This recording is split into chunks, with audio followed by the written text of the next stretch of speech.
একজন ইমানদার তার জীবনে কোনো অবস্থাতে তিনি নামাজ ত্যাগ করতে পারেন না। ইসলামে অনেক বিষয়ের ত্যাগ এটার বিকল্প আছে, কিন্তু নামাজ ত্যাগের বিকল্প নেই। এই জন্য কোনো মুসলিম নামাজ ত্যাগ করতে পারেন না। মুহাম্মদ সাল্লাল্লাহু আলাইহি সাল্লামের সময় মুনাফিক যারা ছিল তারাও নামাজ পড়তো, যারা ভিতরে ভিতরে অমুসলিমদের চর ছিল তারা নামাজের সময় মসজিদে উপস্থিত হতো। এই জন্য এই পরিবেশে যদি আপনি 5 ওয়াক্ত নামাজকে সর্বোচ্চ গুরুত্বের সাথে আদায় করেন, আপনি যদি একাকী কোথাও কোনো অফিসে থাকেন একাকী নামাজ পড়বেন, আপনি অন্তত ফরজটুকু হলো আপনাকে পড়তেই হবে।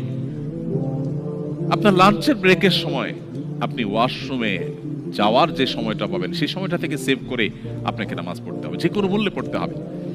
তো যদি কেউ নামাজের ব্যাপারে এই নো কম্প্রোমাইজের জায়গায় যেতে পারে, আশা করা যায় তার ঈমানকে আল্লাহ তাআলা সেভ করবেন।